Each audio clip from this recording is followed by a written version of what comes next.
ઓમ નમો ભગવતે વાસુદેવાય. આજે પરસોત્તમ માસની એકાદશી છે. તો પરસોત્તમ માસની એકાદશી જે અધિક મહિનામાં આવે છે એને કમલા એકાદશી કહેવામાં આવે છે. કમલા એકાદશી, પદ્મિની એકાદશી. તો એનું મહાત્મ્ય શું છે તે આપણે આજના વિડીયોમાં જાણીશું. એક સમયે ધર્માત્મા રાજા યુધિષ્ઠિરે પંચમ અશ્વમેઘ યજ્ઞનું સ્નાન પૂર્ણ કર્યું. તે સમયે તેમણે યદુવંશાવત શિરોમણી ભગવાન શ્રી કૃષ્ણને આ પ્રકારે પ્રશ્ન પૂછ્યો હતો. યુધિષ્ઠિરે પૂછ્યું કે હે ભગવાન, હવે હું વિષ્ણુના વ્રતોમાં ઉત્તમ એવા વ્રતનું, જે બધા પાપોનું નષ્ટ કરનાર છે તથા વ્રત કરનારના દરેક મનોરથો સિદ્ધ કરીને ઈચ્છિત ફળ આપનારું છે.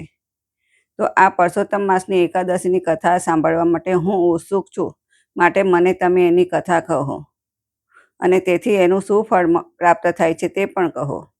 અને એ વ્રત માટે કયા દેવનું પૂજન કરવામાં આવે છે? હે પ્રભુ, તે વ્રતમાં કેવું દાન આપવું જોઈએ? તેથી તેનું શું પુણ્ય મળે છે? મનુષ્યોએ તે માટે શું કરવું જોઈએ? એ એકાદશીના વ્રત માટે સ્નાનનો વિધિ શું છે? કયા મંત્રનો જાપ કરવામાં આવે છે? એ વ્રત માટેની પૂજા વિધિ કેવી છે? હે પરસોત્તમ, મને કહો કે આ માસમાં એકાદશીના ઉપવાસમાં અને તે દિવસે કેવા અન્નનું ભોજન કરવું જોઈએ? તે સઘળી વિસ્તૃત માહિતી તમે મને આપો. ભગવાન શ્રી કૃષ્ણ બોલ્યા કે રાજેન્દ્ર, અધિક માસ આવે ત્યારે તે માસની જે એકાદશીની તિથિ છે તેને કમલા એકાદશી નામે પ્રસિદ્ધ કરવામાં આવી છે.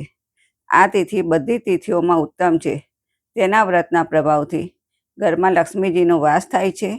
વ્રત કરનારે એકાદશીના દિવસે બ્રહ્મ મુહૂર્તમાં ઉઠી જવું જોઈએ અને ઉઠતાની સાથે જ ભગવાન પરસોત્તમનું સ્મરણ કરવું જોઈએ. ત્યાર પછી શૌચ વગેરે પતાવી અને પછી વિધિપૂર્વક સ્નાન કરવું. ત્યાર પછી વ્રત કરનારે આ નિયમપૂર્વક સંકલ્પ કરવો કે ઘરે રહીને મંત્ર જપનું પણ અધિક ફળ મળે છે. નદીના તટ પર બેસીને જપ કરતાં બમણું ફળ મળે છે. ગૌશાળામાં બેસીને જપ કરતાં સહસ્ત્ર ગણું ફળ મળે છે. યજ્ઞશાળામાં બેસીને જપ કરતાં 1001 ગણું અને શિવ ક્ષેત્રમાં તીર્થોમાં બેસીને જપ કરવાથી દેવ સન્મુખ બેસીને અને તુલસી ક્યારાની પાસે બેસીને જપ કરતાં 1,00,000 ગણું તેમજ વિષ્ણુ ભગવાનની સમીપ બેસીને રટણ કરતાં કે મંત્ર જાપ કરતાં તેનું અનેક ગણું ફળ મળે છે. આ હતું એકાદશીનું મહત્વ. અને હવે એકાદશીની કથા. અવંતીપુરમાં શિવ શર્મા નામે એક બ્રાહ્મણ રહેતો હતો. તેને 5 પુત્રો હતો. તેમાં સૌથી નાનો હતો તે પાપાચારી બની ગયો હતો. એટલે એના પિતાએ અને સ્વજનોએ તેનો ત્યાગ કર્યો હતો. પોતાના ખરાબ કર્મોને લઈને પોતાનું ઘર છોડી અને દૂર દૂર તે વનમાં ચાલ્યો ગયો. દેવયુગે તે દિવસે ચાલતો ચાલતો તીર્થરાજ પ્રયાગમાં જઈને પહોંચ્યો. તે 2 દિવસનો ભૂખ્યો હતો અને એને કોઈ ભોજન પણ પ્રાપ્ત થયું ન હતું. ભૂખથી વિલાઈ ગયેલું શરીર અને ચીમડાઈ ગયેલું મુખારવિંદ સાથે પ્રથમ તો તેણે ત્રિવેણી સ્થાને સંગમમાં સ્નાન કર્યું. પછી તે પોતાની સુધાથી પીડિત થઈને આજુબાજુમાં ક્યાંય પણ મુનિનો આશ્રમ હોય તો તે શોધવા લાગ્યો. એટલામાં એને ત્યાં એક હરિમિત્ર મુનિનો ઉત્તમ આશ્રમ દેખાઈ પડ્યો. પરસોત્તમ માસ ચાલતો હતો. તેથી ઘણા લોકો ત્યાં ભેગા થયા હતા. મુનિના આશ્રમમાં તે સમયે વિદ્વાન કથાકાર બ્રાહ્મણને મુખે લોકો કથા શ્રવણ કરતા હતા. કથામાં તે દિવસે કથાકારે પરસોત્તમ માસની કમલા એકાદશીનું મહિમા અને મહાત્મ્ય સમજાવ્યું. તે વખતે શિવ શર્માના પુત્ર જય શર્માએ વિધિપૂર્વક કમલા એકાદશીની કથા સાંભળી. આશ્રમવાસીઓની સાથે મુનિના આશ્રમમાં રહીને જ એણે વ્રત કર્યું. એકાદશીના વ્રત સમાપ્તિના દિવસે રાત્રે જય જમીન પર પથારી કરી અને સૂઈ જવાની તૈયારી કરતો હતો. ત્યાં તેની સન્મુખ ભગવતી લક્ષ્મી ઉપસ્થિત થયા અને તેની આગળ બોલ્યા કે હે બ્રાહ્મણ, આ સમયે તે કરેલા એકાદશીના વ્રતથી પ્રસન્ન થઈ અને હું દેવાધિદેવ ભગવાન પરસોત્તમની આજ્ઞા લઈ અને ગોલોક ધામેથી આવી છું. હું તને વરદાન આપીશ, માટે તું તારી જે ઈચ્છા હોય તે માંગ. બ્રાહ્મણ બોલ્યો કે હે માતા, અગર આપ મારા પર પ્રસન્ન થયા હોય તો મને એક એવું વ્રત બતાવો કે જેની કથા વાર્તામાં સાધુ બ્રાહ્મણ સદા વ્રતધારી બની અને શુભ કર્મ કરે અને તેથી કરીને તેમના જીવનનો ઉદ્ધાર થાય. એકાદશીની વ્રતવિધિ. માતા લક્ષ્મીજી બોલ્યા કે હે બ્રાહ્મણ, એકાદશી વ્રતનું મહાત્મ્ય સૌતાઓએ અવશ્ય સાંભળવું જોઈએ. તે સુખી થવાનો સર્વોત્તમ વિષય છે. એ પવિત્ર વસ્તુઓમાં સૌથી પવિત્ર અને ઉત્તમ છે. એકાદશીના વ્રત થકી દુઃખ જોવાનો વારો આવતો નથી અને દુઃખ સ્વપ્નમાં પણ દેખાતું નથી. તે થકી પુણ્યની પ્રાપ્તિ થાય છે. એટલે એકાદશીની કથા અવશ્ય સાંભળવી જોઈએ. અધિક માસમાં ઉત્તમ પુરુષ શ્રદ્ધાયુક્ત થઈ અને એક કે અડધા શ્લોકનો પણ પાઠ શ્રવણ કરે છે તો કરોડો મહાપાપોમાંથી મુક્ત થાય છે. જેમ કે માસોમાં પરસોત્તમ માસ ઉત્તમ છે, પક્ષીઓમાં ગરુડજી તથા નદીઓમાં ગંગા શ્રેષ્ઠ છે, તેમ તિથિઓમાં એકાદશી વ્રત અતિ ઉત્તમ છે. સમસ્ત દેવતાગણ આજે પણ એકાદશી તિથિના વ્રતનો પ્રભાવ મેળવવા માટે ધરતી પર જન્મ લે છે. દેવગણો સદા રોગ શોકથી રહિત થવા માટે ભગવાન નારાયણનું પૂજન કરે છે. જે લોકો મારા સ્વામી નારાયણના નામનો સદા જપ જપે છે તેને બ્રહ્મા આદિ દેવો પણ પૂજે છે. જે લોકો શ્રી હરિ કીર્તનમાં જોડાયેલા રહે છે અને ભગવાનની લીલા કથામાં પ્રવૃત્ત રહે છે તે મનુષ્યો કળિયુગમાં કૃતાર્થ છે. અગર જે દિવસે 11, 12, એકાદશી, દ્વાદશી સંલગ્ન ભેગી તિથિ આવે તે રાત્રે 13ની તિથિ શરૂ થતી હોય તો એના બીજા દિવસે એટલે કે 13ની તિથિમાં વ્રત અને પારણા કરનારને 100 યજ્ઞનું ફળ મળે છે. આ વ્રત કરનાર મનુષ્ય ચક્ર સુદર્શનધારી દેવાધિદેવ શ્રી વિષ્ણુ સમક્ષ આ પ્રમાણે મંત્રનું ઉચ્ચારણ કરવું. એકાદશ્યા નિરાહાર સ્થિતવા પરેહની ભોક્ષામી પુંડરીકાક્ષ શરણમે ભવાયુક્ત. હે કમલ નયન ભગવાન અચ્યુત, હું એકાદશી વ્રત કરી અને નિરાહાર રહીશ અને બીજા દિવસે ભોજન કરીશ એવો સંકલ્પ કરું છું. આપ મને તમારા શરણે રાખો. ત્યારબાદ વ્રત કરનાર મનુષ્ય મન અને ઇન્દ્રિયોને વશમાં રાખી અને ગીત, વાદ્ય, નૃત્ય અને પુરાણ પાઠ કરી અને રાત્રિ દરમિયાન જાગરણ કરી ફરી પાછા બીજા દિવસે એટલે કે 12ના દિવસે સવારે વહેલા ઉઠી અને સ્નાન સંધ્યા વિધિ પૂર્વક ભગવાન વિષ્ણુનું પૂજન કરવું અને એકાદશીના દિવસે પંચામૃતથી શ્રી જગન્નાથજીને નવડાવીને 12ને દિવસે માત્ર દૂધ વડે સ્નાન કરાવવાથી શ્રી હરિનું સાયુજ્ય પ્રાપ્ત થાય છે. પૂજા કરી ભગવાનની આ રીતે પ્રાર્થના કરવી કે હે કેશવ, હું અજ્ઞાન રૂપી અંધકારમાં અંધ થઈ ગયો છું. આપ મને આ વ્રત થકી પ્રસન્ન થઈ અને જ્ઞાન દ્રષ્ટિ પ્રદાન કરો. આ પ્રમાણે દેવાધિદેવોના સ્વામી ભગવાન ગદાધરને પ્રાર્થના કરી અને પછી ભક્તિપૂર્વક બ્રાહ્મણોને ભોજન કરાવવું તથા તેમને દક્ષિણા આપી.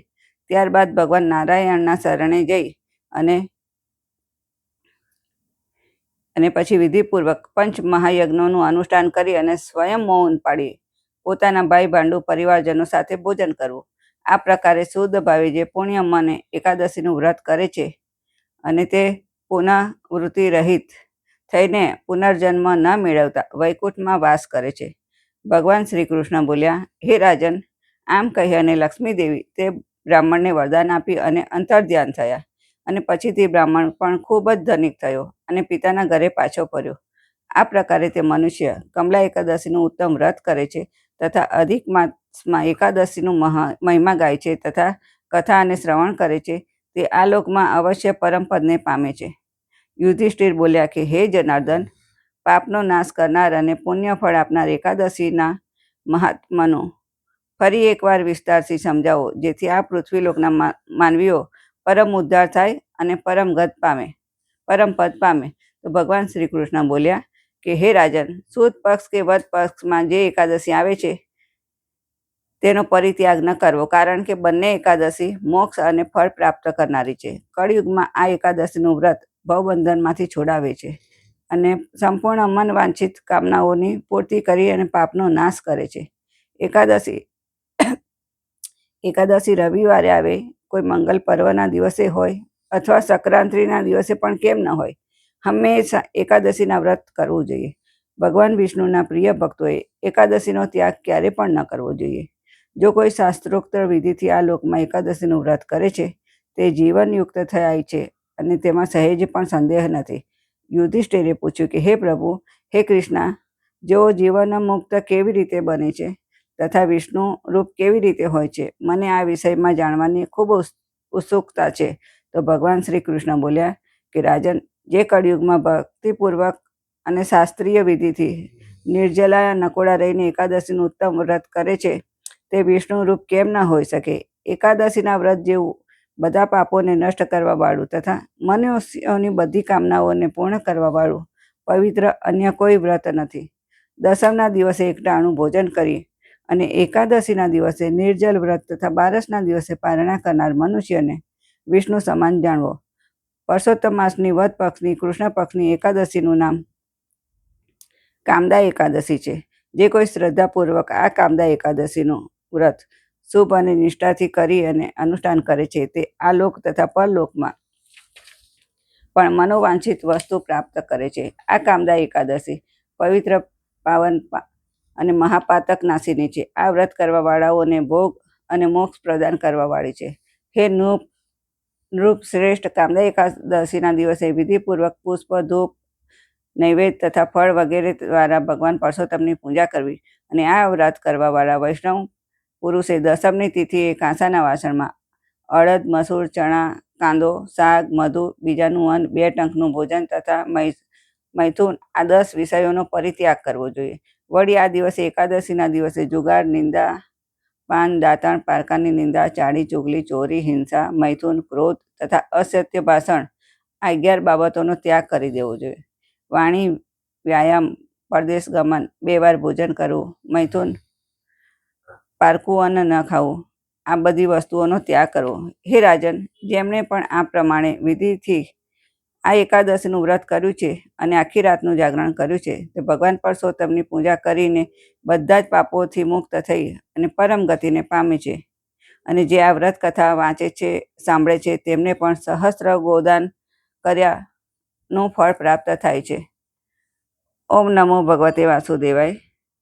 આ હતી પરસોત્તમ માસ અધિક માસમાં જે આવતી એકાદશી, એનું મહાત્મા.